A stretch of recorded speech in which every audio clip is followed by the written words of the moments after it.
Bonjour tout le monde, je suis contente de vous retrouver aujourd'hui pour ce nouveau Vlogmas. Donc on n'est plus qu'à quelques jours de Noël, dernière semaine avant Noël, et donc je voulais faire cette vidéo aujourd'hui. Je commence à ressentir une certaine pression, en fait, plus les jours défilent avant Noël, vous savez, il y a comme un décompte. Même avec mes Vlogmas d'ailleurs, je vois le décompte, et on voit ce décompte un petit peu partout, tout le monde parle que de ça, est-ce que t'as fini tes cadeaux, est-ce que ci, est-ce que ça. Donc la pression commence un petit peu à monter, et je me dis que pour les gens qui sont un petit peu anxieux, ça peut être une période très difficile, en fait très challengeante, et je voulais faire du coup une vidéo aujourd'hui pour parler de ça, de comment gérer l'anxiété ou l'angoisse ou voilà, la pression qui est due aux fêtes de fin d'année, que ça soit pendant la préparation ou pendant les fêtes de fin d'année. Donc on va parler de ça aujourd'hui pendant ce vlogmas. Donc pour ça, je me suis installée bien tranquillement, je me suis fait un petit café. Alors premièrement, pourquoi les fêtes de fin d'année peuvent générer des angoisses et une certaine pression, voire de l'anxiété, voire une très grande anxiété chez certaines personnes. Déjà parce que c'est quelque chose en fait qui est évoqué dans les médias, partout un petit peu autour de nous depuis la mi-novembre minimum, même début novembre. Donc c'est quand même un petit peu un événement, même si on n'est pas à fond dans Noël, on en entend parler un petit peu tout le temps. On voit les décorations, il y a une espèce de chronologie de choses à faire, décorer, ensuite faire les cadeaux, ensuite ça, ensuite ci, voilà. C'est comme les fêtes de fin d'année des écoles aussi, il y a des spectacles, il y a des choses à préparer.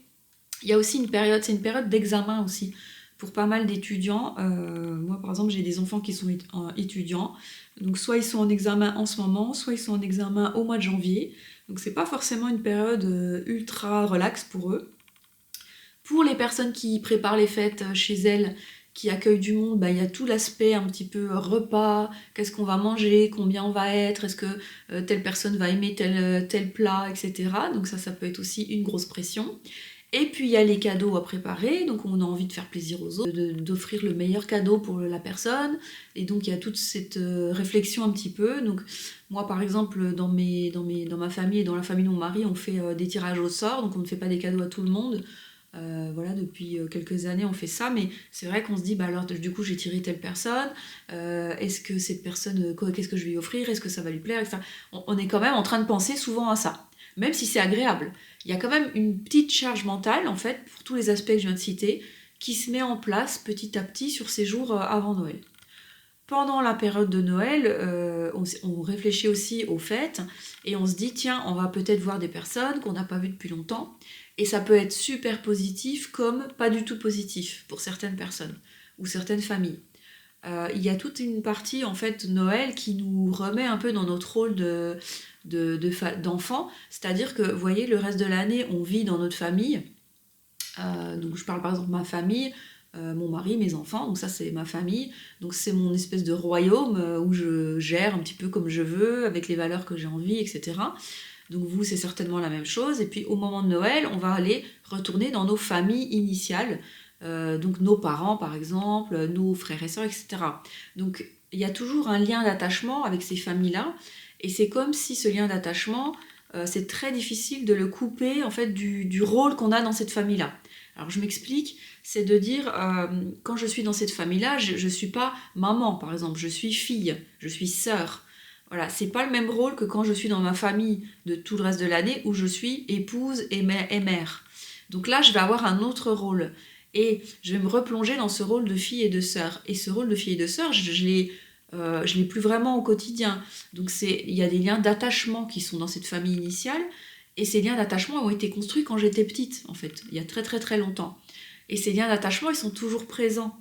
Et ils sont pas forcément adaptés à la personne que je suis maintenant. Voilà, je sais pas si je me fais comprendre, mais c'est la même chose pour tout le monde, en fait.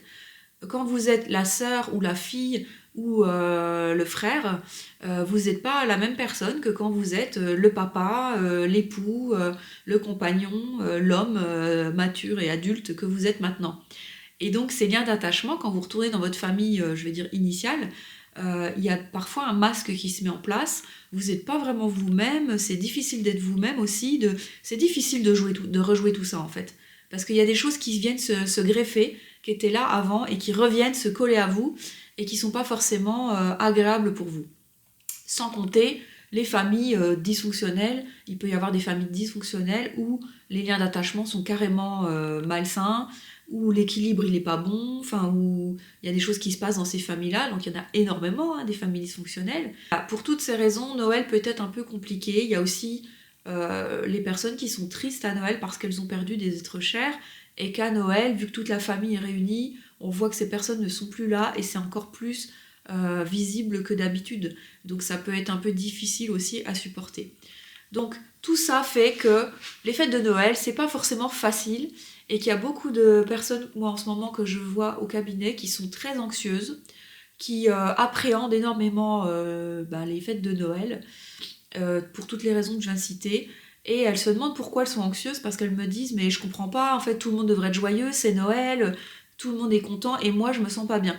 Non, non, non, vous ne vous inquiétez pas, vous n'êtes pas seul. Il y a beaucoup de gens qui se sentent pas bien en ce moment pour tout ce que je viens de dire, et c'est tout à fait légitime. Et en plus, on a une espèce de... On nous force à être joyeux, alors que parfois, on peut avoir plutôt peur des fêtes de fin d'année ou être anxieux. La joie fait pas forcément partie des fêtes de fin d'année, ou peut en faire partie avec aussi de l'anxiété. Moi, généralement, je me sens à la fois un petit peu anxieuse et joyeuse. J'aime bien les fêtes de fin d'année, mais je sais que ça me procure une charge mentale plus importante et que j'y pense beaucoup. Par exemple, là, tous les jours, la semaine avant Noël, je pense au repas de Noël, au repas de la veille, aux cadeaux. Est-ce que je vais pas oublier ci? Est-ce que je vais pas oublier ça? Quelle personne je vais rencontrer? De quoi on va parler? Enfin voilà, je sais que c'est des sujets, ils viennent comme ça, un petit peu dans ma tête. Pas forcément toute la journée, mais voilà. C'est quelque chose qui peut à force être angoissant. Donc mon conseil, c'est vraiment la semaine là avant Noël. Là, on est la semaine avant Noël. C'est vraiment de prendre soin de vous, mais vraiment le plus possible. Là, vous laissez tomber tout ce qui est superflu, le travail, les choses qui sont pas vraiment importantes, vous ne les faites pas. Vous les reportez à l'année prochaine, ce n'est pas grave. Au contraire, on essaye souvent de tout finir avant les vacances. Moi là, j'étais la première ce matin à me lever, à me dire faut que je finisse ça. On est déjà tel jour, j'ai jusqu'à vendredi, il faut tout que je finisse. Et j'ai les cadeaux à faire, et j'ai ci, et j'ai ça. Et j'ai commencé à faire ça dans ma tête, et je me suis dit calme-toi. En fait, tu vas prioriser et tu vas faire les choses les plus importantes. Le reste, tu feras en janvier. Parce que je prends une petite semaine de vacances là entre Noël et Nouvel An. Donc, n'essayez pas de tout finir. Les cadeaux, c'est pareil. Hier, je me suis dit, oh là là, j'ai pas eu le temps, je voulais faire tel cadeau à telle personne, j'aurai pas le temps, comment je vais faire? Je vais courir samedi dans les magasins, etc. Non, j'ai décidé que je n'allais pas faire ça. Parce que là, aller samedi dans les magasins, si vous êtes un petit peu anxieux, c'est un petit peu se mettre une balle dans le pied et se dire je vais me faire une crise d'angoisse la veille de Noël, ça va être super. Non, j'exagère, je rigole, mais j'exagère pas beaucoup, parce que là, aller dans les magasins en ce moment, je pense que ça doit être un peu les files d'attente pendant 1 heure, les magasins surchauffés alors que vous êtes en manteau, vous portez tous vos sacs dans vos bras et vous êtes crevé le soir, enfin, c'est un petit peu une épreuve.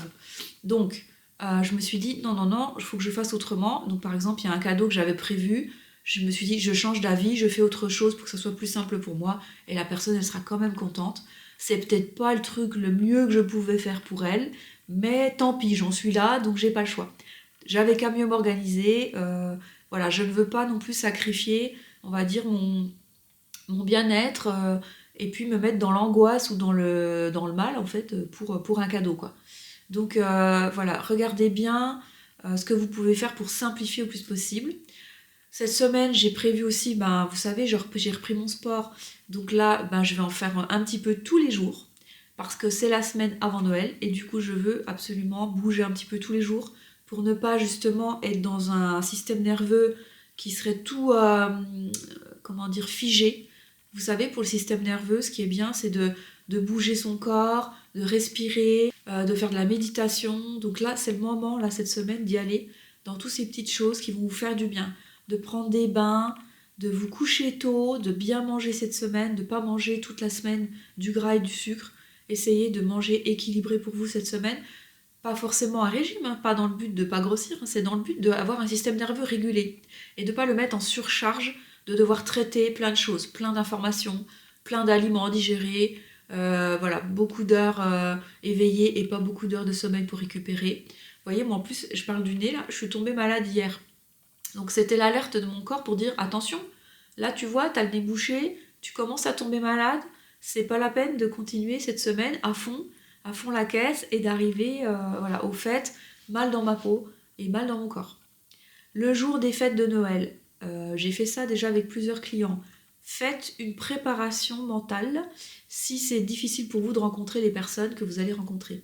Si vous savez que ça va aller vous activer, que ça va aller vous stresser, que d'entendre toutes ces personnes, même si vous les aimez, d'entendre toute la journée ou toute la soirée des personnes parler fort, beaucoup manger, boire de l'alcool, voilà, tout cet environnement, les enfants qui crient aussi, bon, il y a beaucoup d'enfants souvent à Noël qui sont surexcités, il peut y avoir des disputes dans les familles parce que les gens parlent politique, parlent voilà, de la crise, ça peut être angoissant, anxiogène. Si vous pensez que ça va être un peu difficile pour vous de supporter tout ça, faites une petite préparation mentale. Donc l'idée en fait c'est d'imaginer, vous fermez les yeux, vous respirez tranquillement quand vous êtes chez vous, hein, c'est quelque chose à faire avant d'aller au repas de Noël ou avant de recevoir les personnes. Vous vous posez et vous imaginez que vous êtes dans une bulle de protection. Donc vous imaginez bien la bulle, sa matière, est-ce qu'elle est transparente, est-ce qu'elle est opaque? Alors moi ma bulle par exemple elle est en verre et elle est transparente. Donc je peux voir à travers ce qui se passe, je peux voir tout le monde, mais les autres personnes, si je veux, elles ne me voient pas dans ma bulle. C'est une bulle magique, voilà. Vous avez toutes les possibilités dans cette bulle, c'est vous qui l'inventez. Et dans cette bulle, vous y mettez, donc c'est comme, vraiment, elle est tout autour de votre corps, comme une petite cabane. Et dans cette bulle, vous mettez tous les objets, toutes les odeurs, toute la température idéale, enfin, tout ce qui vous fait plaisir. Donc vous pouvez y mettre des poufs, des oreillers, des plaids, une cheminée, des plantes vertes, de la nature, peu importe. Vous faites ce qui vous vient au moment où vous faites l'exercice. Vous laissez venir tout ce qui vous vient, les odeurs, les bruits, vous pouvez y mettre une petite musique douce. C'est vraiment votre place où vous vous sentez en totale sécurité. Et comme cette bulle est fermée, voilà, elle est hermétique à l'extérieur. Voilà, c'est quelque chose qui vous protège mais que personne ne voit. Mais vous savez qu'elle est là. C'est un petit peu comme une armure, mais c'est plutôt une bulle. Voilà, c'est quelque chose de rond, un petit peu comme une cabane. Et c'est bien dans votre dos aussi, sous vos pieds. Imaginez-les bien au-dessus de votre tête. Imaginez vraiment qu'il y a des parois tout autour de votre corps. Ça va aider, si vous voulez, votre cerveau, votre inconscient, à se sentir un peu plus serein au moment où vous allez avoir peut-être des activations de votre système nerveux, c'est-à-dire des personnes peut-être qui vont vous dire des choses qui ne vous plaisent pas, ou vous allez assister à des scènes qui sont dures pour vous, ou vous allez avoir beaucoup de bruit dans votre environnement quand vous allez être aux fêtes de Noël, vous savez que c'est challengeant pour vous. Voilà, quand on est très sensible, en fait, on est très sensible au bruit, on est très sensible aux odeurs, on est très sensible aux énergies des autres personnes, à ce qu'on perçoit de leur énergie. Et il y a souvent d'autres personnes qui sont énervées, en colère, ou qui peuvent être un petit peu, voilà, pas très bien le jour de Noël, et vous allez tout percevoir tout ça. Et donc ça va être un peu compliqué pour vous. Vous voyez, moi je suis une personne, quand je reste longtemps avec beaucoup de monde, j'ai besoin beaucoup de temps derrière d'être seule pour me reprendre mon énergie et me ressourcer. Parce que je perçois tout ça en fait autour de moi, et qu'au bout d'un moment, c'est un peu lourd pour moi. Donc j'ai besoin par exemple de sortir de la pièce un moment, de prendre l'air, ou derrière le lendemain de me reposer énormément. Voilà. Donc ça peut être aussi quelque chose que vous pouvez faire le jour de Noël ou la veille de Noël. Si vous sentez que c'est un peu trop dur pour vous, malgré le fait que vous ayez mis en place cette bulle avant d'y aller, etc. Si vous pensez que c'est un peu trop dur, vous pouvez sortir de la pièce ou juste vous lever, débarrasser la table, aller faire la vaisselle. Vous voyez, couper un petit peu toutes les sollicitations qui arrivent dans vos sens. Si vous voyez que tout le monde vous parle ou que vous êtes trop sollicité, hop, vous changez de position, vous bougez votre corps, vous marchez, vous pouvez tapoter un petit peu, vous expirez, vous relâchez les bras, vous faites attention à la posture de votre corps, comment vous êtes. Est-ce que vous êtes comme ça depuis tout à l'heure? Est-ce que vous êtes toutes serrées? Alors vous allez relâcher. Et je vous dis, moi, un moyen en famille d'évacuer un petit peu, c'est d'aller dans la cuisine, il y a moins de bruit, de sortir de la pièce principale, d'aller faire la vaisselle, de sortir 5 minutes dehors, même si vous n'êtes pas fumeur, vous pouvez accompagner les fumeurs dehors par exemple. Vous voyez, de couper un petit peu pendant le repas, de couper parce qu'en fait le système nerveux il est en train de s'activer. Et il est déjà en train de s'activer depuis plusieurs jours, voire plusieurs semaines, avec tout ce que je vous ai dit tout à l'heure. Donc il faut un petit peu lui donner des coupures à votre système nerveux, le permettre de se relâcher. Et vous allez vous relâcher comme ça de temps en temps. Faites attention à vous en fait, faites attention à votre corps, soyez à l'écoute de vos sensations internes. Si vous sentez que ça commence à serrer au niveau de votre poitrine, que ça commence à serrer au niveau de votre cou, que vous commencez à avoir des contractures dans le dos, qu'il y a des émotions qui arrivent, par exemple de tristesse ou de colère, parce que vous êtes comme je vous l'ai dit, vous êtes un peu en conflit intérieur entre ce qu'on veut de vous, ou ce qu'on dit de vous, ou la place qu'on vous donne dans la famille, par rapport à ce que vous êtes vraiment, et que vous n'arrivez pas encore bien à vous affirmer, parce que c'est très très dur de s'affirmer quand on est comme ça, quand on revient dans sa famille initiale, de s'affirmer sur ses convictions, sur ses valeurs. Et puis c'est peut-être pas le moment Noël de le faire, en fait, on a peut-être envie juste de voir les enfants qui s'amusent. Donc voilà, est-ce que c'est le moment de le faire? Je ne sais pas. En tout cas, ça peut créer des conflits internes qui vous oppressent. Et donc si c'est le cas, allez dehors, allez souffler, relâchez, refaites venir votre bulle, pensez bien à votre bulle. Votre bulle, mettez-la avant et puis réactivez-la pendant que vous êtes voilà, dans le repas de famille ou avec les personnes. Voilà, c'était un petit peu mes petits conseils là, que je voulais vous donner dans cette vidéo pour vivre au mieux en fait les fêtes de Noël qui sont aussi un très très très beau moment. Ça peut être très très beau, vous pouvez avoir des moments de partage magnifiques, vous pouvez avoir des moments aussi avec les anciens, avec les grands-parents, les arrière-grands-parents, de profiter d'eux, d'être à leur écoute. Avec les enfants également, moi je sais que j'adore voir les enfants, j'adore échanger avec eux, les voir être tout contents de leurs cadeaux, voir les gens ouvrir leurs cadeaux également, voir l'attente aussi des enfants. Enfin, il y a plein de choses positives, mais il peut y avoir des choses un peu plus difficiles à vivre. Et donc, dans ce cas-là, voilà, il y a des outils, c'est normal de ressentir ça aussi, je voulais vous dire ça, c'est normal. C'est pas anormal, vous n'êtes pas fous, vous n'êtes pas anormaux. Si vous ressentez des fois de l'angoisse ou de l'anxiété pendant les fêtes de Noël, c'est le cas de, je vous dis, énormément de monde et personne n'en parle trop parce que c'est un petit peu tabou ou je ne sais pas. Enfin, je sais que c'est un petit peu un sujet, j'ai pas l'impression qu'on en parle beaucoup alors que beaucoup de gens ressentent ça et moi, toutes les personnes que je vois en ce moment au cabinet me disent qu'elles ressentent ça. Et moi, je le ressens aussi, tous les ans. Je sais que c'est une petite anxiété. Et je sais que j'attends Noël avec impatience comme une enfant, mais à la fois, je suis un petit peu anxieuse de ces moments-là. Et puis même des fois aussi, quand c'est fini, bah, je suis triste que ce soit fini. Vous voyez, c'est plein d'ambivalence. Je me dis, oh, bah, c'est passé tellement vite la soirée ou la journée, et c'est déjà fini. Et en fait, toute cette préparation de des semaines et des semaines pour arriver à une petite journée qui finalement passe si vite, et bien en fait, voilà, des fois je suis triste aussi. Il y a la séparation aussi des gens qu'on voit jamais. Et bien après ils repartent et on en a une séparation à vivre et c'est un petit peu triste et aussi ça peut être un petit peu anxiogène. Donc il y a plein de choses qui se passent. Voilà, pour résumer, émotionnellement, ça peut être très chargé, positivement ou négativement. Donc bah voilà, préparez-vous et chouchoutez-vous cette semaine, ne courez pas partout s'il vous plaît.